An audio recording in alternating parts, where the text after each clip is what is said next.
እቺባ አብሮ አደረች ማለት ነው። አቦ ዘመኑ እኮ በቃ ተገላቢጦሽ ሆኗል። ወንዱ ትቶ እኮ ሴቱ ማስጨነቅ ጀመረ እኮ። ዝም በይ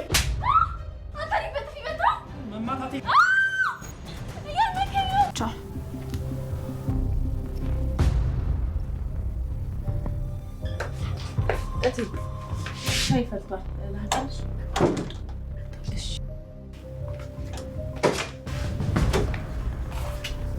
በስተመጨረሻ ጽጌረዳ በገባችበት ጉድጓድ ፌቨንም ልትገባ ጫፍ ላይ ደርሳለች። ይሄ የሆነው በሌላ ምክንያት ነው። ሌላ እንግዲህ ከነብዩ ጋራ ፌቨን ምሽት ላይ ስትዳራ ቪዲዮ ቀርጻት አለች። ታዲያ ይህን ቪዲዮም እንግዲህ ለሌላ ሰው አሳይብሻለሁ ካለቻት እሷም ልክ እንደ ጽጌረዳ የማትወጣው ጉድጓድ ውስጥ እየገባች ትገኛለች። ሰላም ጤና ይስጥልን የቻናል ቤተሰቦች እንዴት አላችሁ? ለቻናል አዲስ ሆናችሁ ሰብስክራይብ፣ ላይክ በማድረግ ቪዲዮን ጀምሩ። ጽጌረዳ ድራማን ክፍል 30 ይዤላችሁ ቀርብ ያለው ተከታተሉ። ፌቨን እንግዲህ የራሷን ዘዴ ተጠቅማ ነብዩን ይዛው ለማደር ያደረገችው ዝግጅት ነበረ። ያ ዝግጅቷም ተሳክቶላት ነብዩን ወይን አጠጥታ አስክራ አብሯት እንዲያደር አድርገዋለች። ታዲያ አብሯት ሲያድር ግን አንድ ነገር አላስተዋለችም። ሌላን የሆነ ነገር ተናግራት ነበር።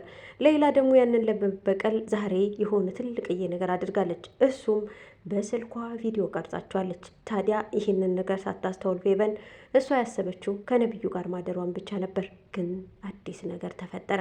ታዲያ ጠዋት ላይ በማለዳ ቁርሳቸውን ለመብላት ወደ ሳሎን ይመጣሉ። ዛሬ ፌቨን ጨዋ ሆናለች። ነብዩ ግን ግራ ተጋብቷል። ጽጌረዳን የክደት ካባ ያከናነባት እስኪመስለው ድረስ በቁዘማ ውስጥ ነው። ሌላም ታዲያ መጣው ቁርስ ላምጣላችሁ ብላ ቁርሷን ሰራርታ ይዛላቸው ትመጣለች። ፌቨን ሀሳቧ ስለተሳካላት ልቧ በሐሴት እየዘለለ የነብዩን እጆች ይዛ ማሻሸት ጀምራለች። ነብዩ ግን ምንም አልተዋጠለትም። ምክንያቱም ትናንትና አብሯት ሲያድር ትልቅዬ ክደት ፈጽሞ ጽጌረዳን እስከ ወዲያኛው ያጣት እስኪመስለው ድረስ ልቡ በፍርሃት ተውጧል። ታዲያ ሌላም ቁርሱን ስታቀርብ ድንገት መኮንን ይመጣል። መኮንን የሌላ ቅርብ ወዳጇ ነው። ታዲያ ሌላንም እዛ ቤት ያስቀጠራት እንድትሰልልለት ነበርና ዛሬ ሀሳቡ ተሳክቶለታል። ወይ ሀዬ መጣክ እንዴ? እኔ እኮ አንተ ትመጣለህ ብዬ አላሰብኩም። ቁርስ ለነሱ ብቻ ነው ያዘጋጀሁት፣ ልስራልህ በቃ ብላ ወደ ኩሽና ታመራለች። ታዲያ እናንተ ብሎ መኮንንም ጥሏቸው ይነሳል። ፌቨንና ነብዩ ሀፍረታቸውንም ቢሆን ምግባቸውን መብላት ይቀጥላሉ። መኮንን ግን ሌላን የተከተላት ለራሱ ብሎ ነበረ። ምን አዲስ ነገር አለ ብሎ ሊጠይቅ ነው። ሌላም ሸብረብ ብላ አዲስ ነገር ይዛለታለች። ሀዬ ናማ ላሳይህ እያለች ወደ ኩሽና ወሰደችው። ከወሰደችው በኋላም ሌላ ምትናገሪ ከሆነ ተናገሪ፣ እያስጨኮልሽኝ ነው ይላታል። ታዲያ ትንሽ ደቂቃዎች እንዲጓጓ ካደረገችው በኋላ ስልኳን አውጥታ ያቺ ተንከሴስ እኮ ዛሬ ማታ ሀዬ ሲሉ ነው ያደሩ ትለዋለች። እንዴ ምንድን ነው ብሎ ጓግቶ መኮንን ስልኳን ከፈት አድርጋ ስትሰጠው አብራው ስትዳራና አብረው ሌላ ነገሮችን ስትፈጽም ቪዲዮ ቀርጻ ይዛለታለች። ይቺ ተንከሴስ አብረው አደረች ማለት ነው ብሎ መኮንን እጅግ በጣም ተገረመ። መኮንን የሚያውቀው ነብዩ ጽጌረዳን እጅግ አብዝቶ እንደሚያፈቅራት ነው። ነገር ግን ፌቨን የሆነ ነገር ተጠቅማ እንደዚህ እንደምታደርገው ድሮንም እርግጠኛ ነበር። ዛሬ በአይኑ ሲያይ ግን በቃ እንደዚህ አይነት ሴት ናት ለካ እያለ ሳይታዘባትም አልቀረም። ምክንያቱም ፌቨን መልካም ሰው ለመምሰል ታስመስላለች። ለጽጌረዳ ጥሩ እህት፣ ጥሩ ጓደኛም ትመስላለች። ነገር ግን ደግሞ ይህ ጽጌረዳ የሆነውን ነገር በሙሉ ቀምታ እሷ መውሰድ ትፈልጋለች። ሌላ በኩል ናቲ እየፈለጋት ያለው ጽጌረዳን ነው። ጽጌረዳ የት ነው ያለሽው ብሎ ስልክ ሲደውልላትም ስልኳ አይሰራም። ጽጌረዳም ስልክ ትደውላለች። ደውላም ቤተ ክርስቲያን እንደሄደችና ራሷን ማዳመጥ እንዳለባት ትነግረዋለች። በፍጹም ከሱ እጅ እንደማታመልጥ እያስጠነቀቃት የት ቤተ ክርስቲያን እንዳለች ይጠይቃታል። ቤተ ክርስቲያኑን መናገር አልፈለገችም። ቤተ ክርስቲያን ሳይሆን ያለችው እናቷ ጋር ነው። እናቷ ጋር ሄዳ አቶ መስፍን ጋር ጉዳዩን ለጠበቃ ተናግራ ጉዳዩን እንዲያብራሩላትና እሳቸው እንዲይዙላት ነበር የፈለገችው። ግን ይሄን እንዲያውቅ በፍጹም አትፈልግም ነበር። ስልኩንም ጆሮ ላይ ዘጋችበት። እጅግ በጣም ተበሳጨ። ታዲያ ተበሳጭቶም አልቀረም፣ ሊፈልጋት ወጣ። ሲፈልጋት ግን አላገኛትም። ጽጌረዳ ወይዘሮ ፍቅርተ ጋራ እናቷን ይዛ ወደ እናቶ መስፍን ቤት አምርታለች። ከእናቶ መስፍን ቤት ተያይዘው አመርተዋል። ታዲያ ተያይዘው ሲያመሩ ግን በፍራቻ የተዋጠችው ዘርፌ ለልጄ መፍትሄ ያገኝ ይሆን የሚል ጥያቄ እየተመላለሰ አላስቀምጣት ብሏል። ልጇ ግን አይዞሽ እማዬ አትፍሪ እያለች አጽናንታ ተማለች። ወይዘሮ ፍቅርተም ምንም አትሆንም እባክሽን ተረጋጊ፣ የሚመጣውን ለመጋፈጥ ተዘጋጅ ትላታለች። ወይዘሮ ዘርፌም የሞት ሞቷን ተዘጋጅታ ወደ እናቷ መስፍን ቤት ታመራለች።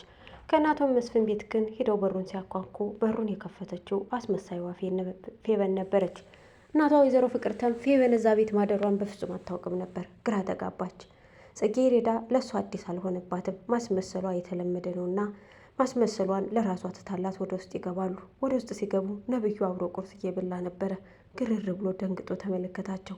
ጽጌረዳ ባለፈው ጊዜ ነብዩ አፈቅራለሁ የሚል የመጨረሻ ቃል ሰጥተው ነበር። ያ ቃል እየተመላለሰ ሳይወቅሰውም አልቀረም። በድንጋጤ ተውጧል።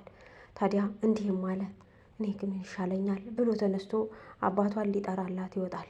አባታቸውም ተኝቶ ነበር። አቶ መስፍን ቃል ገብቶላቸው ነገር ግን ይመጣሉ ብሎ ስላላሰበ እንቅልፍ ላይ ነበር። ነብዩ ሄዶ እንደምንም ብሎ አባቱን ይቀሰቅሳል። እሳቸውም እሺ ብሎ ተነስተው ሻወር ወስጄ መጣሁ ይላሉ። ወይዘሮ ዘርፌ በጭንቀት ተውጣለች። መኮንን አይዞሽ እያለ ጽጌረዳን ላጽናናት ሞክሯል። ነገር ግን መኮንንም ጽጌረዳን ለመጣል የራሱን ድርሻ እየተወጣ ይገኛል። ሁሉም ሰው ወደ ጽጌረዳ ጣቱን ጠቁሞባታል። ለጽጌረዳ ውጥቀት የማይፈነቅሉት ድንጋይ የለም። በዚህ በኩል ፌበን፣ በዛ በኩል መኮንን፣ ከዛም ደግሞ ናታን። ብቻ ግራ የሚያጋባና ውስብስብ ያለ ህይወትን እንድትኖር እያደረጓት ያሉት እነዚህ መልካም መስለው የቀረቡ ክፉ ሰዎች ናቸው። አቶ መስፍንም ሻወሩን ወስዶ መጨረሻ ላይ መጣ። ታዲያ ሲመጣ ነገሩን ትነግረውና ግልጥልጥ አድርገሽ ተናገሪ ብላ ወይዘሮ ፍቅርተ ዛሬ ጽጌረዳን የራራችላት ትመስላለች። ጽጌረዳም ሁሉን ነገር አንድን ነገር ሳትደብቅ ትናገራለች። አቶ መስፍንም እኛና ብቻ መሄድ አለብን፣ ተሰብስበን ስንሄድ ለሌላ ነገር ተጋላጭ ትሆናለች ብለው ሰላም ብለዋትም እናትም ልጇን አቅፋ ሰላም ተመለሽ ልጄ፣ መድኃኒዓለም ከአንቺ ጋር ይሁን ብላ ትሸኛታለች። ጽጌረዳም አይዞሽ እናቴ፣ በቅርቡ ሁሉ ነገር ይስተካከላል ብላ ወደ ጠበቃው ጋር ይሄዳሉ። አቶ መስፍን ከድሮ ጸጥታቸው ተምረው ዛሬ ላይ በጸጸት እየተገረፉ ልጄ ትናንትና ባደረጉብሽ ነገር በጣም ይቅርታ ብሎ ጉዳዩን ካስፈጸሙ በኋላ ብር ሰጥተዋትም ወደ ቤት እንድትሄድ አድርገዋታል። ታዲያ ወደ ቤት ስትሄድ ግን የገጠማት እጅግ በጣም ልብ የሚሰብር ነገር ነበር። ከቤት ውስጥ ዮናስ ቁጭ ብሏል። ዮናስ ቁጭ ብሎ ስታገኘው ጽጌረዳ በድንጋጤ በርግጋ ተርበተበተች። የት ነበርሽ አላት። የት እንደነበርኩ ታውቃለህ? ቤተ ክርስቲያን ነኝ አለችው። በፍጹም ቤተ ክርስቲያን አይደለሽም ብሎ የነበረችበትን ነገራት። ይህንን ድርጊት ደግሞ የነገረችው ሆን ብላ እዛ ጋ ያለችው ፌቨን ነች። ፌቨን ስልክ ደውላ ለዮናስ እሷ ናት የነገረችው። ታዲያ መታ ጠበቃውን እንዳናገረችና አቶ መስፍን ይዘዋት እንደወጡ ነግረው ነበር። ይህንን ጎሎች አድርጎ ሲነግራት ጽጌረዳ ባትጠረጥርም የሆነ ሰው እየተከታተላት እንደሆነ ግን ጠረጠረች። ታዲያ ከዚህ በኋላ ምን ላድርግ? ቁጭ ብዬ አንተን ለማግባት እጄን አጣጥፌ መቀመጥ ያለብኝ ይመስልሃል ወይ ትለዋለች። እኔ ወድጅሽና ፈልገሽኝ እንድታገቢ ነው ፈልገው፣ እምቢ ካልሽ ግን ሌላ እርምጃ ወስዳለሁ፣ ስለዚህ ተጠንቀቂኝ ይላታል። እሷም አዎ ልክ ነህ፣ መጠንቀቅ የነበረብኝ በእውነት አንተን ነበር። ተለሳስለህ ገብተህ እንደዚህ አይነት ሰው መሆንክን ባለማወቄ ልክ ነህ። ስለዚህ መጠንቀቅ የነበረብኝ እኔ ነኝ። ግን የምትፈልገውን አድርግ፣ ከዚህ በኋላ ምን እንደምታደርግ እናያለን ብላ ኃይለ ቃል ስትጠቀም ዮናስም ተነስቶ አንዴ በጥፊ ይላታል። አንዴ በጥፊ ሲላትም አንተ እኔን መታኝ ብላ ጮካለች ጽጌረዳ። ነገር ግን ተጠግቷትማል። ምን ሊያደርጋት እንደሆነ እንግዲህ ፈጣሪ ይወቀው። በሌላ በኩል ፌቨን ለነብዩ ስልክ ደውላ ትናንትና የተፈጠረውን ነገር ይቅርታ እየጠየቀችው ትገኛለች። ነብዩ ምንም አይደለም፣ ሁለታችንም ነው የተሳሳት ነው፣ አንቺ ብቻ አይደለሽም እያለ እያወራት ይገኛል። ይህንን እናቷ ወይዘሮ ፍቅርተ አታውቅም ነበር። ዛሬ ግን ተደብቃ እየሰማቻት ነው። ምንም አይነት ስህተት እንዳሰሪ ብላ ማስጠንቀቂያ ነግራታለች። በሴትነትሽ ዙሪያ አንድ ስህተት መስማት አልፈልግም ብላት ነበር። ግን ዛሬ ልጇ እንደተሳሳተች ሰምታለች። ዘርፌ መታ ሻይ ላቅርቦ ስትላት ቆይ አንዴ ዝም በይ ብላ ወደ ልጇ ክላስ ታምራለች። ልጇንም ለጥያቄ ፈልጋታለች። ልጇ እውነታውን ትነግራት ይሆን? ወይዘሮ ፍቅርተስ ልጇ ከነብዩ ጋር እንዳደረች ስትሰማ ምን ይሰማት ይሆን? ጽጌረዳስ ዮናስ ሊደፍራት ይሆን ወይንስ ምን ሊያደርጋት ይሆን እንደዛ አንቆ የያዛት? በቀጣይ ክፍል የምንመለከተው ይሆናል። ለቻናሌ አዲስ ሆናችሁ ሰብስክራይብ፣ ላይክ ማድረግ ቤተሰብ እንድትሆኑ በትህትና ጠይቃለሁ። ኮሜንታችሁንም አስቀምጡልኝ። አመሰግናለሁ።